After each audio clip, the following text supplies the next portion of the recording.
거룩하신 여호와 우리 하나님이라는 말씀의 제목으로 하나님 말씀 전하겠습니다. 거룩하신 여호와 우리 하나님. 여러분, 하나님은 거룩하신 분이심을 믿으십니까? 그렇습니다. 우리 하나님은 참으로 거룩하신 하나님이십니다. 저와 여러분들이 이 땅에서 살아가는 동안에 하나님의 거룩하심을 알고 또 나도 그분의 그 거룩하심을 닮아가는 그 아름다운 인생이 사랑하는 우리 회입길 한인 장로교회 안에 일어나기를 간절히 기도드립니다. 거룩하다, 거룩하다. 내가 거룩하니 너희도 거룩하라라고 말씀하셨던 그 하나님의 음성, 그 명령을 듣고 우리도 우리의 삶 가운데서 하나님이 주신 그 거룩함에 이를 수 있도록 노력하는 우리 모두가 되기를 간절히 기도합니다. 이 땅에 하나님을 믿는 하나님의 백성으로서 우리가 가져야 하는 가장 큰 목적 중에 하나가 바로 이 거룩함입니다. 그분이 거룩하시기에 우리의 삶도 그분을 닮아 거룩한 인생, 그것이 바로 하나님께 사명받은 믿음의 사명자의 모습임을 믿으시기 바랍니다. 이사야 선지자가 하나님 앞에 부르심을 입을 때 이사야서 6장 3절 말씀에 그러한 하나님의 음성을 듣게 됩니다. 서로 불러 이르되 거룩하라, 거룩하다, 거룩하다. 만군의 여호와여, 그의 영광이 온 땅에 충만하도다. 아멘. 하나님의 영광의 환상을, 성전에 가득한 그 거룩하신 하나님의 그 영광의 환상을 바라보고 그에게 부르심을 주신 하나님 앞에 나아갈 때 선지자로서의 그 소명받는 그의 마음 가운데는 나도 하나님의 거룩하심을 닮아 이 사명을 지키겠노라는 그러한 은혜의 결단이 이사야 선지자에게 일어났습니다. 저는 오늘 이곳에 계신 저와 여러분 우리 모두에게도 하나님께서 부르신 그 소명받은 자의 모습, 사명자의 모습, 거룩함을 안고 살아가는 그 믿음의 인생이 펼쳐지기를 간절히 소망합니다. 그래서 여러분, 가장 중요한 것이 바로 오늘 본문 말씀에서 이야기하고 있는 그 하나님의 거룩하심입니다.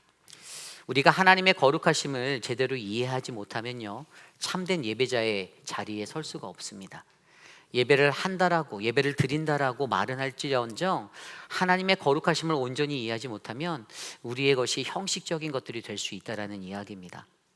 그러나 우리는 분명 하나님의 거룩하심을 올바르게 이해하여 영적 성장도 거듭하고 또 진정한 순종도 드리고 참된 예배자의 자리에서는 놀라운 은혜가 저와 여러분 우리 모두의 삶에 일어나기를 간절히 소망합니다. 그래서 오늘 우리가 묵상한 시편 99편의 말씀으로 우리는 하나님의 그 거룩하심에 대해서 말씀으로 이해해 보려 하려 합니다. 우리가 너무나도 잘 알고 있는 하나님의 거룩하심인 것 같은데, 그러나 그 거룩하심이 담고 있는 영적 의미를 오늘 시편 99편에 알려지지 않은 이 저자는 어떻게 설명하였는지 말씀 속에서 저와 여러분이 함께 바라보시기를 간절히 소망합니다. 오늘 시편 99편은요 3절에 보고 5절에 보고 9절에 보면 찬송할지어다, 경배할지다, 예배할지니라는 단어를 사용하여 이 노래를 올려드리고 있습니다. 조금 한국말로 다른 것 같지만 결국에는 거룩하신 여호와 우리 하나님을 찬송하자 이겁니다. 그렇다면 오늘 시편 99편의 저자가 말하는 하나님의 거룩하심은 무엇일까요? 오늘 첫 번째로 하나님의 거룩하심, 그 거룩은 바로 하나님이 가진 두려움의 신비를 고백하는 것입니다. 하나님이 가지고 계신 두려움의 신비를 고백하는 것입니다. 오늘 말씀 1절 말씀, 2절 말씀, 3절 말씀입니다. 여호와께서 다스리시니 만민이 떨 것이요, 여호와께서 그룹 사이에 좌정하시니 땅이 흔들릴 것이로다. 시온에 계시는 여호와는 위대하시고 모든 민족보다 높으시도다. 주의 크고 두려운 이름을 찬송할지니 그는 거룩하심이로다. 아멘. 가장 먼저 3절의 말씀을 보면요, 찬송할지니 그 이유가 바로 그가 거룩하시기 때문이다라고 설명하고 있습니다. 그는 거룩하시니 우리가 찬송해야 한다. Holy is he. 하나님의 거룩하심을 시편 99편의 저자는 확신하고 있었습니다. 그래서 그가 찬송을 한다고 할 때 그러면 무엇을 찬송하는가가 보이는데 3절 앞에 보면 주의 크고 두려운 이름을 찬송해라 라고 나와 있어요. 주의 크고 두려운 이름을 찬송할지니. 그러면서 오늘 읽었던 1절 말씀에 보면 그 1절 말씀에 무엇이 나오냐면요, 여호와께서 다스리신이라는 것이 나와요. 그의 이름이 크고 두려운 것을 설명해 주는데 여호와가 다스리시는 이야기를 말합니다. 통치에 대해서 말해요. 여러분, 여호와께서 우리를 다스리심을 믿으십니까? 이 나라와 온 천하 모든 것들을 다스리심을 믿으십니까? 그분이 우리의 교회와 우리의 가정들을 다스리심을 믿으십니까? 그렇습니다. 여호와께서 통치하신다, 다스리신다. 이것은 모든 믿는 피조물들이 가장 먼저 인식해야 되는 그 시작점입니다. 그래서 여호와께서 다스리시니 어떻게 된다고요? 만민이 떨 거다라고 오늘 시편 저자는 말하고 있어요. 모든 사람이 다 두려워서 떨 거라는 겁니다. 그분의 두려움에 대해서 나타나는 거예요. 그 두려움. 그리고 두 번째로 나와 있는 게 여호와께서 그룹 사이에 좌정하시니, 여기서 그룹 사이가 뭡니까?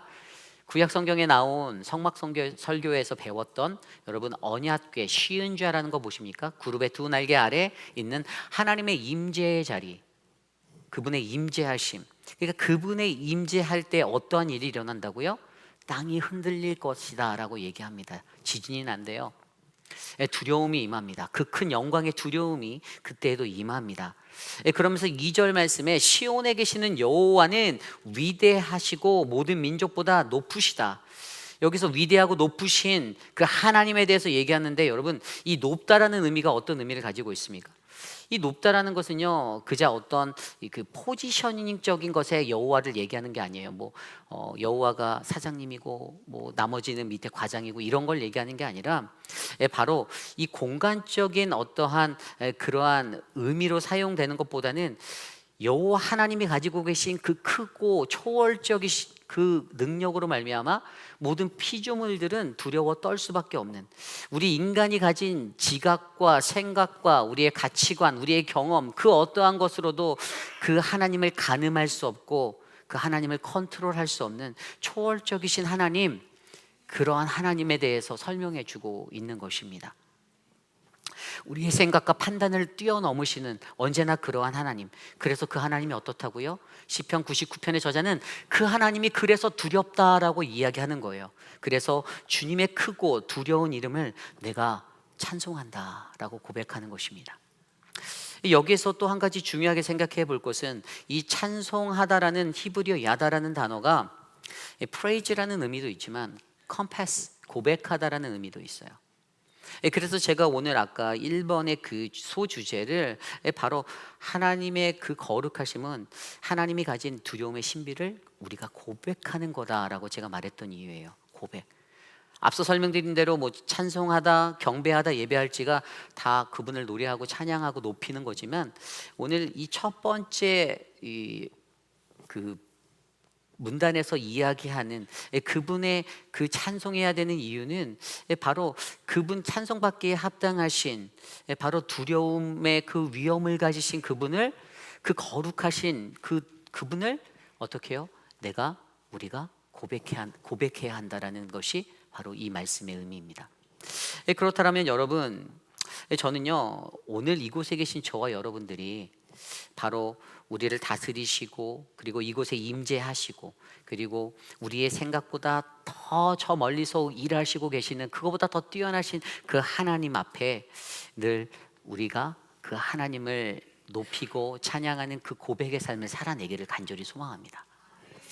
그래서 R.C. 스프롤이라는 이 개혁주의 신학가가 그가 썼던 책 The Holiness of God, 하나님의 거룩하심이라는 책에서 그 하나님이 가지고 계신 두려움에 대해서 이렇게 설명합니다.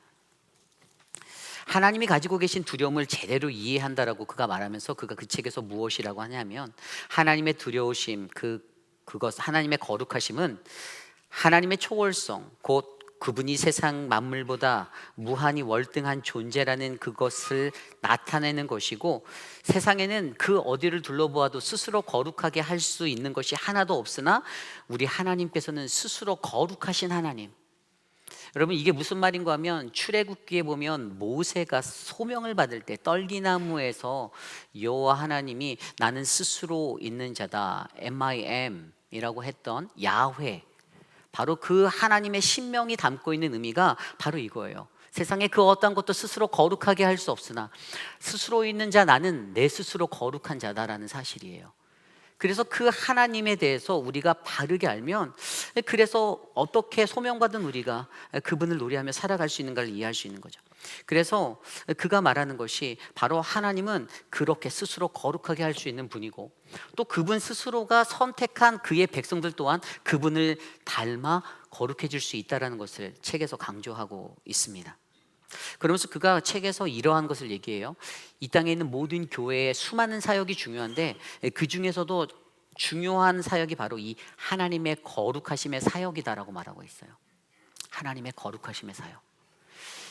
교회가 거룩하여져야 한다는 것입니다. 하나님을 믿는다라는 하나님의 백성들이 거룩해져야 한다는 것입니다. 거룩은 하나님을 믿고 따르는 우리 모두의 목적이 되어야 한다는 거예요. 우리 교회의 목적이 되어야 한다는 것입니다. 겉으로만 예배를 다 잘 드리고 어떤 신앙생활의 카테고리 안에서 그걸 다 했다고 해서 그것이 완성되어지는 것이 아니라 우리의 삶의 내면이 바뀌어야 되는 거예요. 우리의 놀부의 심보가 바뀌어야 되는 겁니다. 내가 가지고 있는 어긋난 심보가 바뀌어야 되는 거예요. 그래서 교회라는 공동체를 통해서 어떻게 해요? 하나님의 거룩하심이 드러나야 한다는 것들을 그는 말하고 있습니다. 근데 그가 이 하나님의 거룩하심이라는 책에서 한 가지 용어를 사용해서 또 설명한 게 있는데, 그게 바로 하나님의 거룩함은 두려운 신비라는 것이에요. 이게 뭐냐면요, 세상에 있는 많은 사람들이 거룩하신 하나님께 가까이 가기를 원합니다. 그렇죠? 그런데 정말로 아이러니한 양면성은 그것을 원하면서도 그 하나님으로부터 멀리 도망친다라는 것이에요. 이게 이해가 되십니까? 하나님이 거룩하신 걸 알아요. 내가 하나님과 가까이 가야 한다는 것도 압니다. 그런데 막상 가려고 하니 가지 못해요. 멀리 도망가 있어요. 멀리 떨어져 있어요. 나는 하나님께로부터 더 가까이 가야 된다는 그 모든 것들을 알고 있는데, 그런데 실제적인 내 삶에서는 이 양면성을 가지고 이 땅을 살아가는 하나님의 백성들이 그렇게 살아가고 있다는 거예요. 그래서 이 저자가, 이 스프롤이 이것에 대해서 얘기할 때 하나님의 거룩함은 두려운 신비라고 얘기한 거예요. 두려운 신비. 영어로 말하면 Mysterium Tremendum. 아주 두려운 신비가 바로 이것이다라고 얘기합니다.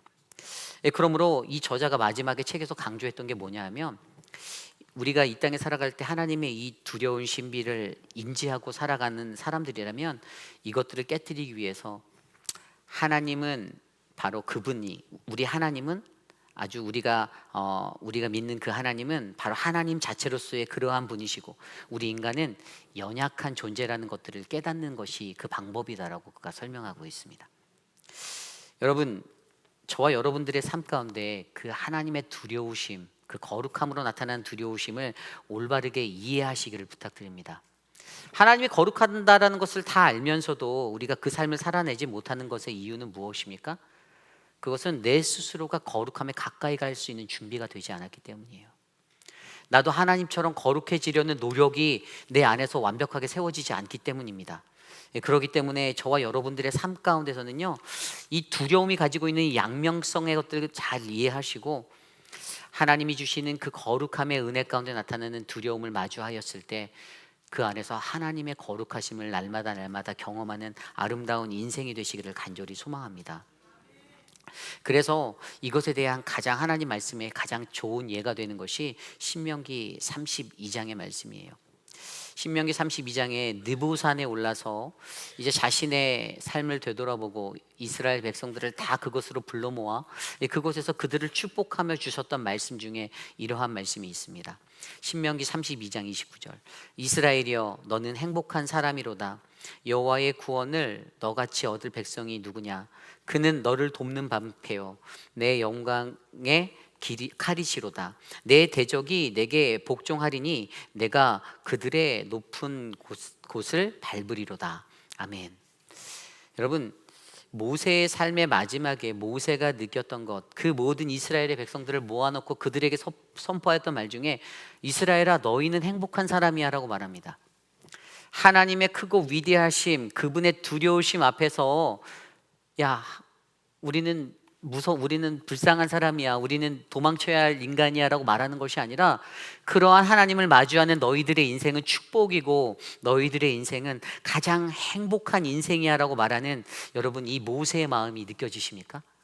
앞으로 우리가 들어가야 할 저 가나안 땅, 우리가 나아가야 할 땅. 그런데 자기는 이제 저 땅에 들어가지 못하고 이제 죽음을 맞이할 것인데, 그 느보산의 마지막 자리에서 그가 외쳤던 것이 바로 Happy are you, 너는 행복한 자야 라고 외쳤다라는 거예요. 하나님의 두려움에 대해서 온전하게 이해한 자, 그 두려움, 하나님의 거룩하심을 통해 이 두려움을 마주한 자들이 느껴야 하는 것이 바로 나는 행복한 사람이다라는 것입니다. 그러므로 여러분, 저와 여러분 우리의 삶에 이 거룩함을 통해서 하나님이 갖고 계신 이 두려움을 마주할 때 도망치지 마시기를 부탁드립니다. 그 두려움에 안 되겠다, 나는 힘들 것 같아 라고 좌절하지도 마시기를 부탁드립니다. 여전히 하나님은 우리를 향하여 너는 행복한 사람이야, 그러니 너희는 이 두려움의 신비를 올바르게 깨달아, 그래서 그 너머에서 일하시는 하나님을 마주해 라는 그 음성 가운데 서시는 저와 여러분 우리 모두가 되시기를 간절히 기도드립니다. 이것이 오늘 말씀의 첫 번째, 거룩하신 여호와 우리 하나님, 거룩은 하나님이 가진 두려움의 신비를 고백하는 것입니다. 저와 여러분 우리의 삶에 이 두려움의 신비가 고백되어지는 아름다운 노래가 날마다 흘러나기를 간절히 소망합니다. 오늘 두 번째로, 거룩하신 여호와 우리 하나님, 바로 거룩은 하나님의 말씀의 능력으로 사는 것을 말합니다. 거룩은 하나님의 말씀의 능력으로 사는 것입니다. 오늘 말씀 4절과 5절 말씀입니다. 능력 있는 왕은 정의를 사랑하시느니라. 주께서 공의를 견고하게 세우시고 주께서 야곱에게 정의와 공의를 행하시나니 너희는 여호와 우리 하나님을 높여 그의 발등상 앞에 경배할지어다. 그는 거룩하시도다. 아멘. 이 4절에 보면요, 하나님을 이렇게 나타냅니다. 능력 있으신 하나님이래. 능력자래요. 능력 있는 우리 하나님이 두 가지를 말하는데, 첫 번째는 정의를 사랑하고 두 번째는 공의를 세우신다라고 말합니다. 하나님이 나타내시는 정의와 공의로 살아가는 것에 대해서 말하는 거예요. 그런데 시편 99편의 저자가 그 뒤에 5절에 뭐라고 말합니까? 여호와 우리 하나님을 높여 그의 발등상 앞에서 경배할지어다. 여기서 나오는 경배할지어다, 그리고 9절에 나오는 예배할지어다는 히브리어로 같은 단어를 사용하였습니다. 샤하라는 단어를 썼어요. 같은 단어로 썼어요. 그러니까 영어로 따지면 둘 다 워십이에요. 워십하는 거예요. 그런데 이것이 오늘 그들이 예배하는데, 하나님을 경배하고 예배하는데, 이들이 어디에서 경배하는가를 얘기하는데, 그게 바로 우리 하나님, 높으신 우리 하나님 앞에서 경배할 것이다라고 설명하고 있죠. 하나님을 높이고 그 발 앞에서 내가 그분을 경배하겠다, 예배하겠다라고 설명합니다. 그러면서 그 하나님이 어떠한 하나님인지, 그분이 갖고 있는 그 거룩의 속성을 설명하는데, 하나님의 거룩은 이 정의와 공의로 살아내는 그 믿음의 삶을 얘기한다라는 거예요. 하나님이 정의를 사랑하고 계시고 공의를 세우고 계신다라는 이것을 우리에게 말해주고 있죠. 그렇다면 여기서 우리가 한번 고민해 보아야 할 것은, 과연 정의가 무엇이고 공의가 무엇인가? 성경이 말하는 정의와 공의에 대해서 생각해 봐야 하는 거죠. 세상의 사람들은요, 정의롭다 말할 때 무엇입니까? 남들이 말하지 않는 것에 소리를 내는 것을 정의롭다라고 표현할 때가 있습니다. 그리고 약자들에 관해서 움직이는 것도 정의롭다라고 말해요.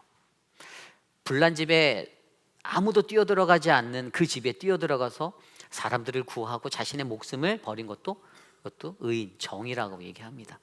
그리고 올바르지 못한 것들을 바로잡아주는 것도 정의라고 표현하죠. 그렇죠? 그런데 이 세상적인 정의가 갖고 있는 한 가지 편협한 모습들인데, 그것은 모든 사람들이 다 다른 정의를 갖고 살아간다는 거예요. 간단하게 예를 들면, 만약에 민주당이 하는 것들이 옳다라고 판단하는 사람들은 민주당이 정의라고 생각합니다. 그러나 공화당이 이끄는 것이 옳다라고 믿는 사람들은 공화당이 정의라고 생각해요. 이해가십니까? 사람들이 가지고 있는 그들의 생각에 따라 자신이 가지고 있는 옳고 바름의 그 진리가 다 다르기 때문에 이 땅을 살아가는 모든 사람들이 가지고 있는 정의의 기준은 다르다라는 것입니다. 그런데 우리 하나님, 바르고 옳은 것이라고 말씀하시는 그 하나님은 무엇을 성경에서 정의다라고 우리에게 말씀하시는 겁니까? 고아와 과부, 약자를 돌보는 것, 다 정의 맞습니다. 그런데 가장 중요한 것은 하나님의 말씀대로 살아가는 것이 진정한 정의임을 믿으셔야만 합니다. 하나님의 말씀대로 이 땅을 살아내는 것이, 그것이 바로 정의예요. 내 생각대로 움직이는 것이 아니고, 내가 맞는 것이 아니라 하나님의 그 말씀에 따라서 삶의 거짓 없이 그의 가르쳐 주신 말씀대로 내가 이 길을 걸어가는 것이, 그것이 정의임을 믿으시기를 바랍니다. 그러므로 여러분, 인간의 생각과 인간의 힘으로 되는 것이 결코 정의가 아닙니다. 하나님이 원하시는 정의는 하나님의 말씀대로, 하나님의 뜻대로 이 땅에 이루어지는 것이 정의임을 믿으셔야 합니다. 그렇다면 두 번째로 우리가 공의란 무엇일까요? 여러분, 공의라는 것은요, 하나님이 은혜를 주시는 자리예요. 그렇죠? 성경적으로는 그렇습니다. 공의롭다. 내가 그 은혜가 안 되는데 하나님의 공의로 내가 은혜를 받아서 이 선악의 제재를 공평하게 하고, 그래서 그것들 안에서 또 은혜를 주시는 거, 그게 공의다라고 우리가 말합니다. 그런데 여러분, 여기에서 중요한 것은요, 이 공의를 갖고 살아갈 때 우리 믿는 그리스도인들은 하나님이요, 늘 정의와 공의를 정확하게 밸런스 맞추게 해놓으셨어요. 하나님의 저울에 이것들을 동등하게 달아서 이 정의와 공의가 늘 함께 작용하게 만들어 놓으셨다는 것입니다. 왜냐하면 한쪽으로만 치우치면요, 그냥 정의의 사도만 되는 것이고요, 또 다른 한쪽으로만 살면은 그냥 은혜만 바라는 사람으로 사는 것이기 때문에 하나님은 언제나 이 정의와 공의, 하나님의 당근과 채찍으로 이 모든 것들의 밸런스를 잘 맞춰 놓으셨다는 거예요. 그러므로 여러분, 저와 여러분의 삶 속에서 하나님이 무엇을 우리에게 베풀어 주셨나를 돌아볼 때 바로 저희는 하나님의 말씀대로 이것들을 살아나가는 그 정의와 공의의 삶을 행하시기를 간절히 부탁드립니다. 여러분, 그것을 설명하기 위해서 오늘 시편 99편의 저자가 4절 말씀 후반에 야곱에게 베푼 정의와 공의에 대해서 얘기했어요. 야곱은 어떠한 인생이었죠? 야곱은요, 자신의 신념으로 살았던 사람이에요. 자신이 원하는 거, 목적하는 거 있으면 수단과 방법을 가리지 않았던 그러한 꾀에 능했던 사람입니다. 열심과 좋은 머리를 가졌던 사람이에요. 그런데 그것으로 살다 보니 어떻게 됩니까? 속여야만 했어요. 다른 사람을 속였습니다. 그런데 여러분, 그가 나중에 자신 에서의 형에 의해서 위기를 느꼈을 때 외삼촌 라반의 집으로 도주하게 되고, 그로 인해서 라반한테 22년 동안 얽매여 살면서 어떻게 됐죠? 속임을 당하면서 사는 인생이 되었습니다. 속였던 인생이 속임을 당하는 자리에 서게 된 거예요. 자신의 머리로 말미암아 자신이 자신의 삶을 이끌고 그렇게 살았던 그 삶의 자리에서 결국에는 하나님은 그를 연단하시기 위해서 또 다른 고난으로 그를 다스려 주셨습니다. 그리고 그의 인생이 결정적으로 바뀌었던 자리가 어디입니까? 우리가 너무나도 잘 알고 있는 창세기 32장, 거기에서 바로 분이엘이라는 장소에서 하나님이 그를 만나 주시잖아요. 하루는 자신의 형 에서가 에돔 지역에 살고 있다라는 그 이야기를 듣고 자신의 종들을 보내고 그 종들로 하여금 문안을 정한합니다. 내가 오랫동안 라반의 삼촌의 집에 있었고 내가 이만큼의 부가 생겼고 내 가족이 숫자가 이렇게 늘었고, 형님, 내가 하나님의 은혜로 당신을 대하기 원합니다라고 종들을 보내요. 그런데 종들이 돌아와서 했던 말이, 형이 당신을 만나기 위해서 400명의 군사를 끌고 온다라고 하는데, 그 이야기를 듣자 그의 마음에 어떤 생각이 들었죠? 심히 두려웠다라고 성경은 기록하고 있어요. 심히 두려워했다. 형이 나를 가만히 안 두려나 보다. 어떡하지? 밤새 고민했습니다. 그래서 그의 결단은 무엇이었죠? 그 자리에서까지 자신의 머리를 씁니다. 자신의 꾀를 굴려요. 자기가 가지고 있는 소유와 가족들을 그룹으로 나눠서 선발대로 먼저 떠나보내고, 다 그렇게 나눠서 보내고 자기는 혼자 스스로 남아서 거닐고 혼자 남게 됩니다. 그때 하나님이 그를 만나 주셨던 것이 바로 분이엘이에요. 밤새도록 그곳에서 여호와 하나님과 씨름하여서 이겼던 그에게 하나님이 물으십니다. 너의 이름이 무엇이냐? 그가 이렇게 얘기합니다. 내 이름은 야곱입니다. 야곱이라는 이름은 발꿈치를 잡는 자라는 의미를 가지고 있어요. 여태까지 발꿈치를 잡는 인생을 살았던, 자신의 잔꾀에 능해서 그 머리로 자기를 믿고 살았던, 자기 중심적으로 살았던 그 인생의 사람이 하나님과 씨름하며 환도뼈에 치임을 받고 어떻게 됩니까? 창세기 32장 28절 말씀에 내 이름을 다시는 야곱이라 부르지 아니할 것이요 이스라엘이라 부를 것이니 이는 내가 하나님과 및 사람들과 겨루어 이겼음이라. 아멘. 그의 이름을 이스라엘로 바꿔주시면서요, 하나님과 싸워서 이긴 자, 바로 하나님의 은혜를 입은 자로 만들어 버리셨습니다. 여러분, 이러한 것이 무엇입니까? 하나님의 거룩이라는 것은요, 바로 오늘 여기에서 야곱에게 정의와 공의를 베푸신 하나님을 말씀하며, 하나님은요 야곱이라는 인생이 자신의 마음대로 그렇게 주권적으로 살았음에도 불구하고 끝까지 포기하지 아니하셨다라는 거예요. 물론 그의 환도뼈가 침을 받아 절뚝거리는 인생을 맞이하게 되었지만, 그럼에도 불구하고 결국에는 하나님이 그를 만나주시고 그를 붙잡아 주시고 하나님이 그의 삶에 은혜를 주셔서 나의 인생의 정의와 공의를 베푸시는 하나님을 깨달아 알게 하셨다라는 것이 바로 목적입니다.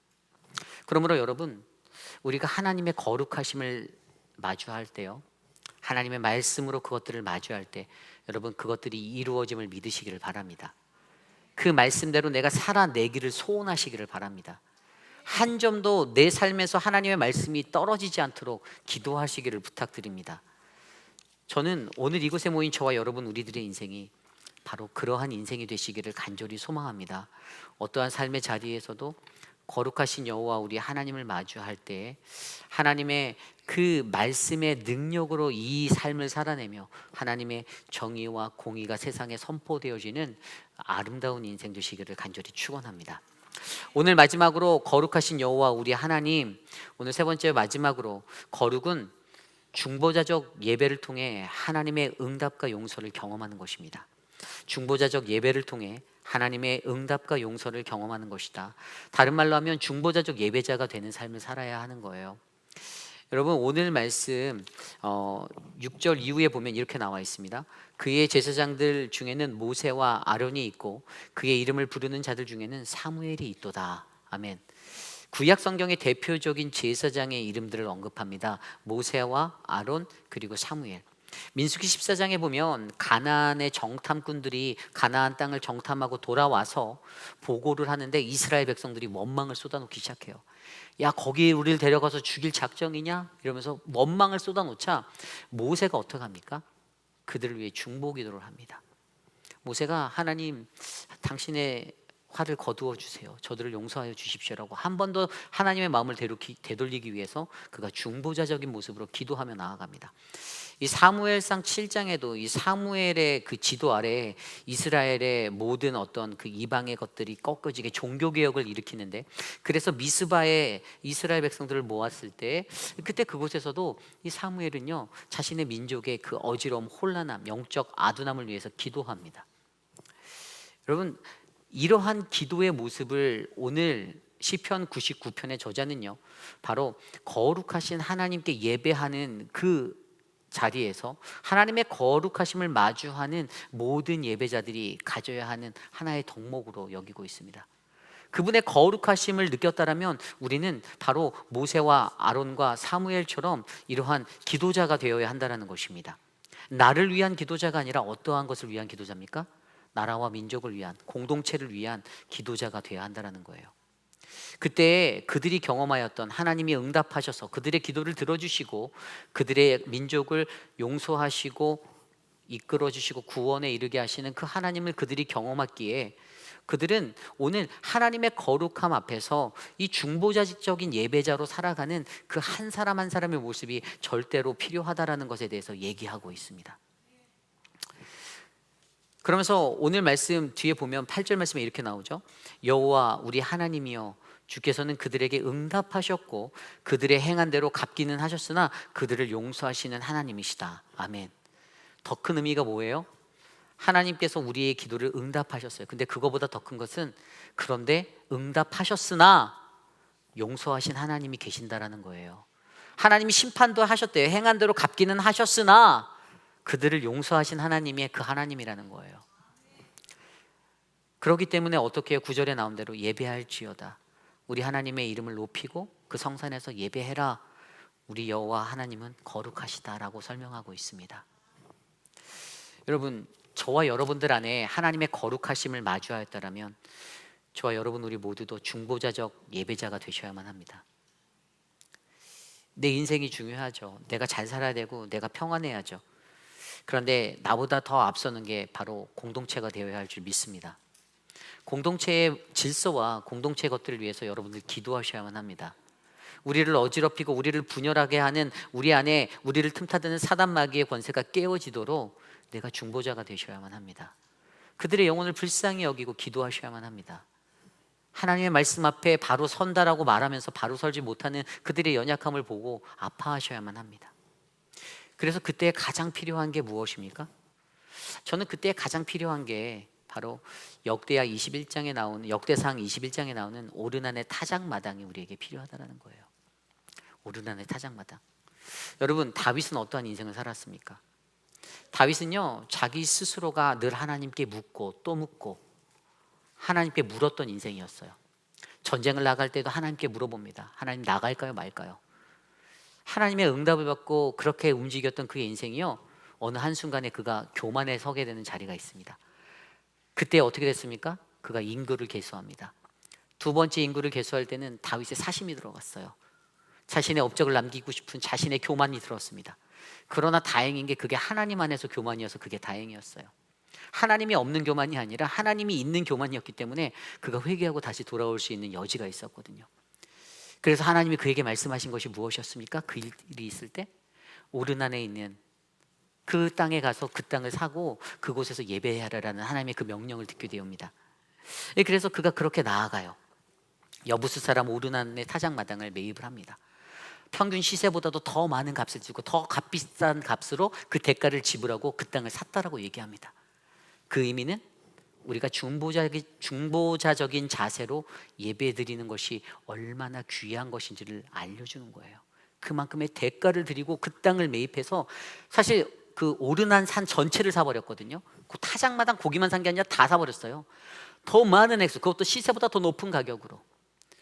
그런데 그 타작마당에서 예배하는 그의 기도를 하나님이 들으십니다. 하나님께 어떻게 다윗이 기도했습니까? 하나님 그들에게 말했잖아요. 내가 너에게 3년의 기근을 줄래? 받을래?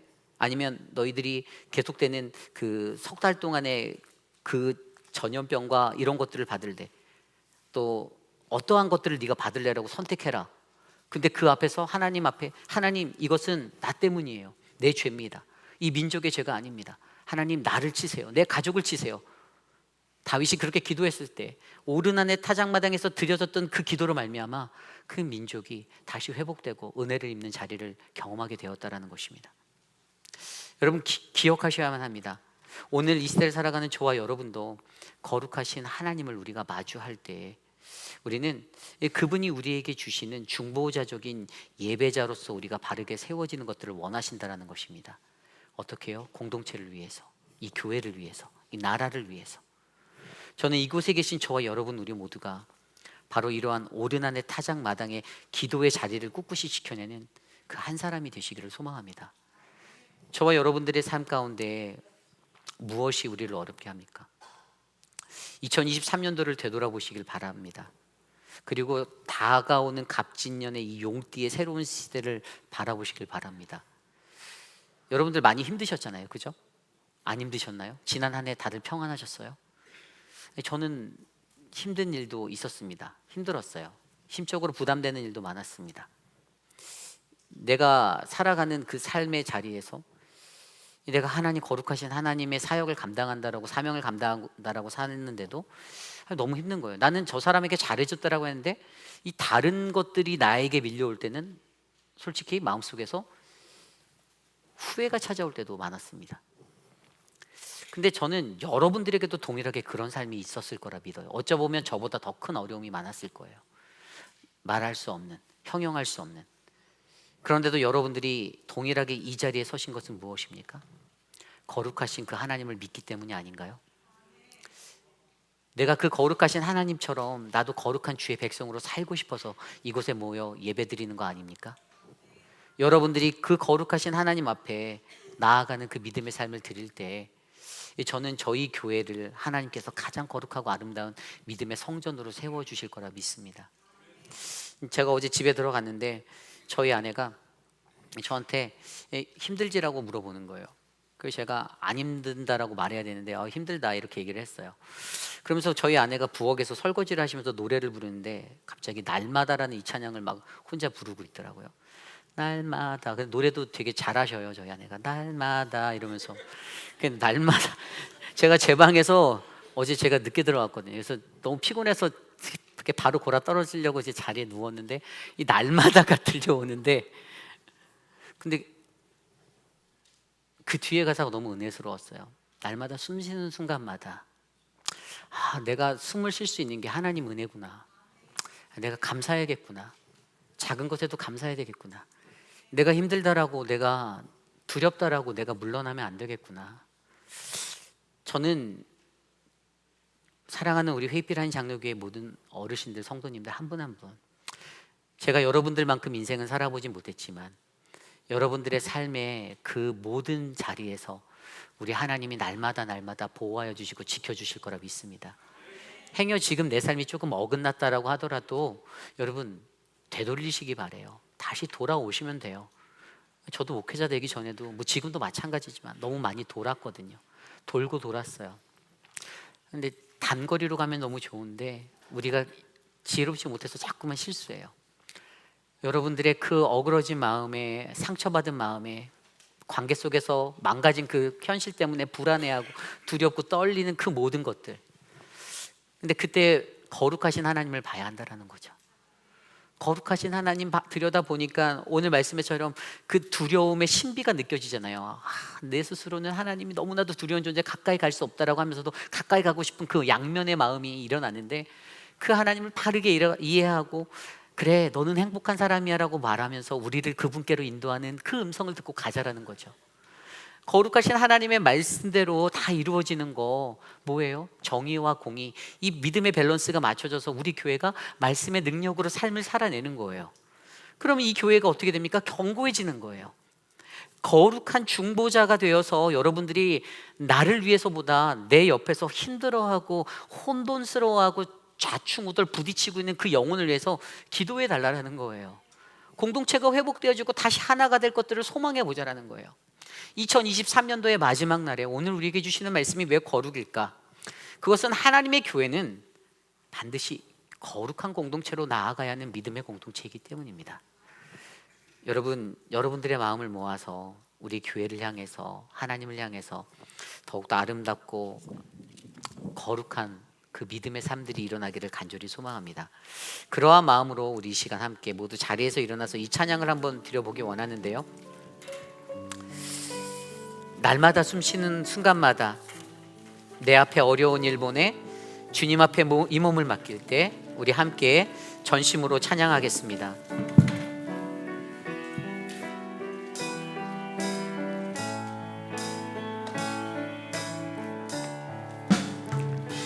날마다 숨쉬는 순간마다 내 앞에 어려운 일 보내 주님 앞에 이 몸을 맡길 때 슬픔 없네, 두려움 없네. 주님의 그 자비로운 손길, 주님의 그 자비로운 손길, 항상 좋은 것 주시도다, 항상 좋은 것 주시도다. 사랑스레 아픔과 기쁨, 수고와 평화와 안식을 날마다 주님 내 곁에 계셔, 날마다 주님 내 곁에 계셔. 자비로 날 감싸주시네, 자비로 날 감싸주시네. 주님 앞에 이 몸을 맡길 때 힘주시네, 위로함 주네. 어린 나를 품에 안으시사 항상 평안함 주시도다. 내가 살아 숨을 쉬는 동안 살피신다 약속하셨네. 인생의 어려운 순간마다 주님 약속 생각해보네. 내 맘속에 믿음 잃지 않고 말씀 속에 위로를 얻네. 주님의 도우심, 주님의 도우심 바라보며 모든 어려움이 도다 흘러가는 순간순간마다 주님 약속, 주님의 그 자비로운 손길, 주님의 그 자비로운 손길 항상 좀 믿으십니까? 사랑스레 아픔과 기쁨을, 사랑스레 아픔과 기쁨을 위로와 평화와 어린 나를 품에 안으시사 어린 나를 품에 안으시사 항상 평안함 주시도다 내가 살아 숨을 쉬는 동안 살피신 나 약속하셨네. 마지막으로 고백합니다. 주님의 도우심, 주님의 도우심 바라보며 모든 어려움이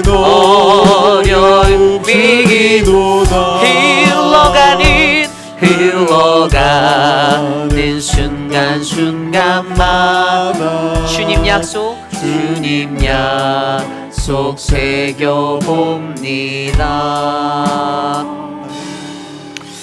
하나님, 날마다 우리의 삶을 지켜주셔서 감사합니다.